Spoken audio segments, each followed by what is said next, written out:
तो फिर इसको हम इसमें अच्छे तरीके से डाल लेते। अस्सलाम वालेकुम मेरे दोस्तों, उम्मीद करता हूँ कि आप लोग सब खैरियत से होंगे। तो वेलकम टू अनदर व्लॉग। तो आज है दोस्तों सहरी करने का 12वां दिन, और जो मैंने कल भजिया बनाई थी तो आज मैं सहरी में यही भजिया खाने वाला हूँ। और फिर जल्दी से मैं ब्रश करता हूँ, ब्रश करने के बाद हाथ मुंह धुल लेता हूँ, धुलने के बाद फिर मैं यही भजिया खाने वाला हूँ दोस्तों। जो मैंने कल बनाया था तो उस दिन मैंने नहीं खाया क्योंकि इफ्तार में ही पेट भर जाता है इतना ज़्यादा कि मन ही नहीं करता खाने का। तो मैं यही भजिया खा करके सहरी कर लेता हूँ। फिर हमारा सहरी का वक्त ख़त्म हो जाता है, फटाफट से बना लेते वजू और मैं पढ़ लेता हूँ फजर की नमाज़।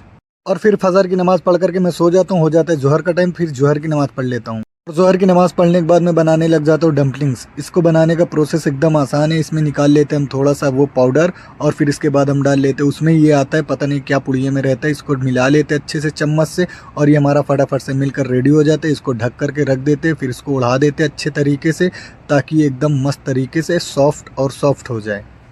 और वो सारा काम ख़त्म करने के बाद फिर मेरे को काफ़ी ज़्यादा गर्मी लगने लग जाती है, और अब मैं जा रहा हूँ नहाने के लिए। और नहाने के बाद हो जाता है असर का टाइम, तो फिर मैं पढ़ने बैठ जाता हूँ असर की नमाज़।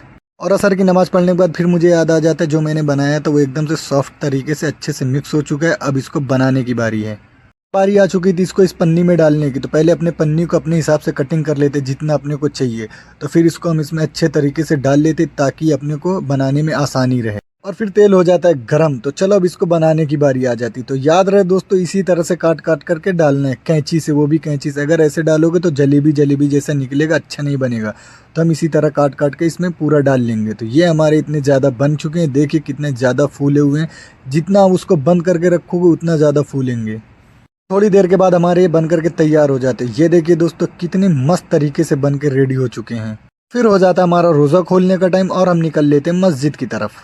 और फिर हम आ जाते हैं मस्जिद के अंदर। मस्जिद के अंदर आते ही मैं अपने खाने पीने का सारा सामान रोज़ा खोलने का अपने सामने रख लेता हूँ। और रोज़ा खोलने के बाद हो जाता है मगरिब का टाइम, और हम आ जाते हैं मगरिब की नमाज़ पढ़ने के लिए। और मगरिब की नमाज़ पढ़ने के बाद हो जाता है हमारा खाना खाने का टाइम, और हम आ जाते हैं खाना खाने के लिए। और इसी के साथ हमारा 12वां रोज़ा हो जाता है कंप्लीट। तो डेली इसी तरह की वीडियो देखने के लिए हमारे चैनल को फॉलो और सब्सक्राइब करके रखना। मिलते हैं नेक्स्ट वीडियो में, बाय।